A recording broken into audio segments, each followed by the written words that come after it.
Ladies and gentlemen, please welcome director and producer of Love Gilda, Lisa Diapolito.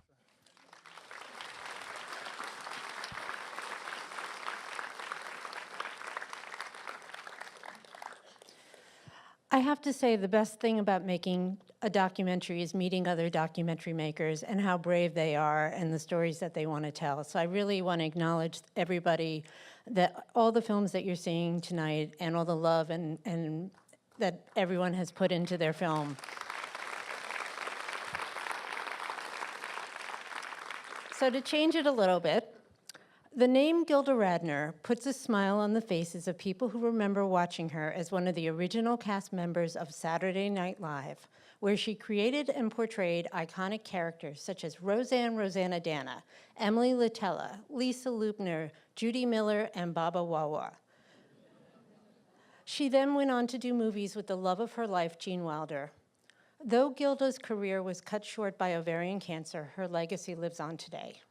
It would be nearly impossible to run into anyone in comedy who does not list Gilda as one of their heroes. As Melissa McCarthy says in our film, if you meet one person out of 8 billion who doesn't like Gilda, you know they're nuts. Love Gilda has always been the perfect title of our documentary. Gilda's motto was, "My biggest motivation has always been love." She loved audiences, and audiences loved and adored her. She loved making people laugh, and she loved working in an ensemble with other funny people. There was nothing polarizing about Gilda, but she was fearless and a strong performer, and she could hold her own, especially in situations where she was the only woman in a cast of men. Love Gilda is told through her authentic heart and her voice. And Gilda does a lot of lifting in the film because she narrates her own story. And the least we can do is have an amazing score by our amazing composer, Miriam Cutler, that I don't know what I would ever do without her. So please enjoy our musical love letter to Gilda.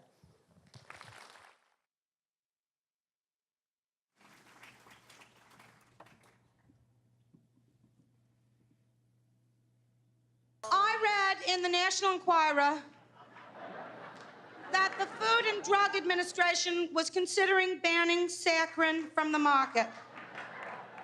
I nearly died. If you could find a joke, so what if your whole world was falling apart?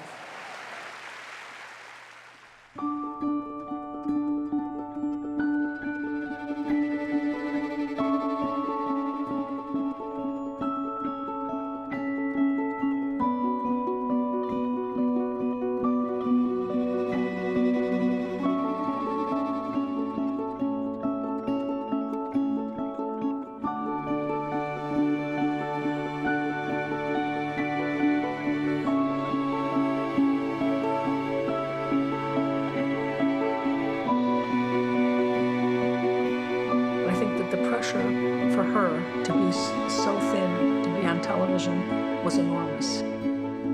She had to be able to eat because that was the way that she got love, or where she needed to fill that emotional void.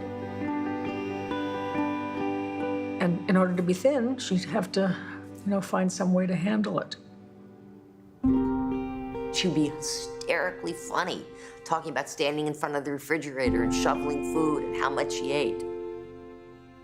I don't even think we knew the words eating disorder or bulimia or anorexia. Although we were worried about her, I didn't feel like I could broach the subject. She never said help me to anybody I knew. And I suspect somebody walked her into the hospital.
Ladies and gentlemen, please welcome back Lisa D'Appolito and Love Gilda composer Miriam Cutler.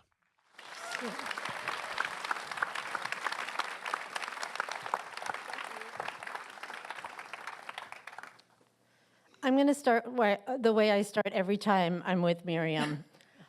Miriam has taught me so much about how music really supports films. It's just been amazing. And the best, not the best thing, not for me, but for Miriam, she only had 6 weeks to do the score. Kind of an emergency. Yeah.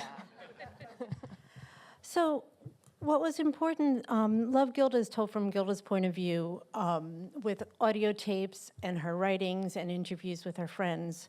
And the writings that you see were really her inner voice. And so that was, Miriam brought that out in a music way. Well, it's really interesting. A lot of times when you're scoring a documentary, it's true and scripted as well. There can be various narratives going, and there can, everybody has an arc, and it was really important to find the right emotional tone for the actual inner Gilda, the real person, not just the character we all loved and saw in public, but the person who really had a lot of struggles and tons of heart. And Miriam and I would talk about each little scene in the movie and what Gilda was feeling and what she was going through. And I loved working that way and being able to really discuss that. And Miriam and her musicians really brought out Gilda's voice. And there were times that, Gilda's playful and she's childlike. And there's just different parts of her life. There's a great part when she falls in love with Gene Wilder in the movie. And it's just magical. Yeah, I think, for me, as I said earlier, I can't think of anyone I'd rather spend 6 weeks with than Gilda Radner. So I was really in heaven, and also getting to know where all that heart that we as viewers saw in her work, where it really came from her own struggles and pain. And so I think it's always very important to, a lot of times I find that when I sit down to work on a film, the film starts to tell me what I need to do. It just starts to tell me what the music needs to be. And anything I do that doesn't seem right, it's very obvious. It just doesn't feel right. So that's what I try to pay attention to, is my gut reactions to things. And you didn't have a clean slate, because there were many right. sketches in the film and sketches that scenes from movies that have their own musical play underneath that. Well, plus it was really interesting. So there's some incredible Gilda songs, which you'll hear if you see the film, where she's performing, and it's just extra special because she's not a great singer, but oh my God, can she perform a song, So there's these different things, there's the heart and soul of a movie, and then there's the practical stuff like, okay, so I have to get, I'm playing in a certain key and it feels like it's the perfect key, it just feels right, and then I have to make a transition from or to a song or some source music, and I have to figure out, now do I have to change, you have to figure out the transitions. Everything in documentaries specifically is about how do you get out of a cue without being really obvious. It's really, getting in, you can kind of sneak in, or hit a cut or something. But when you're getting out, a lot of times it's not clear where you should get out. Because if you get out here, it's too soon and people are going to notice the music. And if you get out too late, then you're interfering with something. You know what I mean? So sometimes we have to figure out little transitions, or I call it evaporating. Sometimes I just figure out that I have to have the music sort of evaporate so you just don't notice. So if someone comes in talking, the music can sort of evaporate while they're talking and you didn't even notice it go out. And I think that's one of the biggest challenges in docs. So source material also. And then there was all this material in the film, which was sort of like the Saturday Night Live vibe. And so I really was thinking about the Saturday Night Live band, which I just loved. It was so funky, and they still are. And they're right up there on stage, and they add so much energy to the show. And so sometimes it felt like some of the music should reflect that, the funk. And for her time in New York City. And then I also had this idea that she started as a theater person. She kind of discovered, in the beginning, she discovers she likes to perform. And so it almost was like, chorus line or something, putting it together, like this idea that she's discovering that she's a theater person. So it was a lot of fun stuff. Yeah, I mean, I just loved it. I would say we had such an easy way to work together. And just when you know somebody's such a genius, no, Miriam, you're really pretty amazing, I have to say, is that you don't have to say much. Right, less is always more. Yeah, no, but I'm saying as a director, there were a few cues that we had to go back and sort of sort out what they were, but basically everything was almost spot on. Like, Kind of, you feel your way through a film, and I've kind of changed the way I work over the many years. I find that it's best to stay at the beginning of the film and find something really strong to build on, because once you have that and you're a filmmaker and you are really on the same page, you've got your orchestra, you've got, whatever your instrumentation is, you've got your emotional tone set, and then building on the ideas that work seems to come more naturally. So I focus a lot of time at the beginning. yeah, we had great conversations. Also, there's two songs in the film. We open with a song that Gilda created that I found in an audio cassette that was never ever produced or shown. That's like a secret song called Disco Gilda that kind of sets the tone. And then even before I knew what my film was, I knew how I wanted to end it, which was a song that Gilda created called Honey. So that was another challenge for Miriam, even though you love the song, was we knew that we had to end with the song. And that's what the clip that you're going to see today. It's also, I'm sorry, it's sad. It's the end of the film. So thank you, guys. I hope you enjoy it.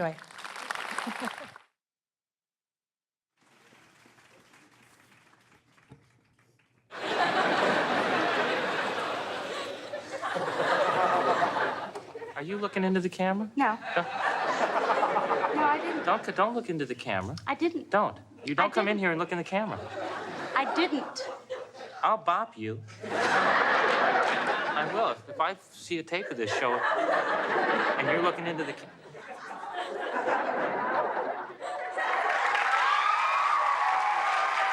The calmness came over me like I was suddenly home, back making people laugh again. She was on a mission when she got sick. She felt that she could be of help by being an example, and that's exactly what she did.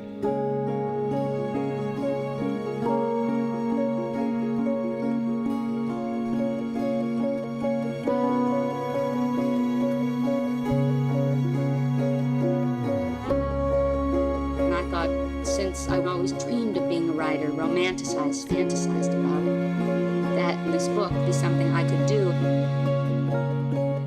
to actually show people that I'm not afraid.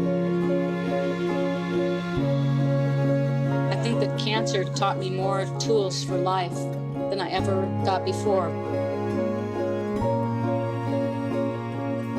There were numerous times that we thought she was in remission. Her cancer, unfortunately, kept rearing its head. I remember once Pam and I were there together, and they came out and they were talking, and then they got quiet. And I said to Pam later, I said, "What did Gilda say to you?" Because they stopped talking when I came out. And Pam said, she said to me, "For a little while there, I thought I was going to get away with this." I think she finally realized that she wasn't going to be okay.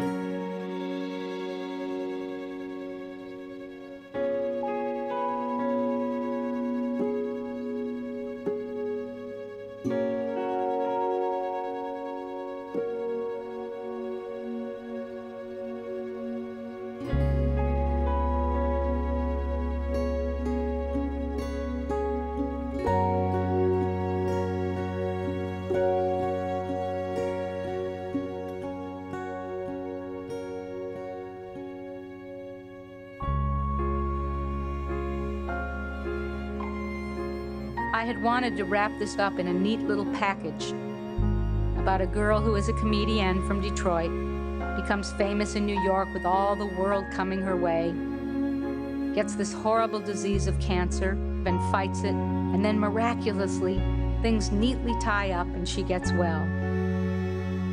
I wanted a perfect ending, so I sat down to write the book with the ending in place before there even was an ending. Now I've learned the hard way. It's about not knowing, having to change, taking the moment and making the best of it without knowing what's going to happen next.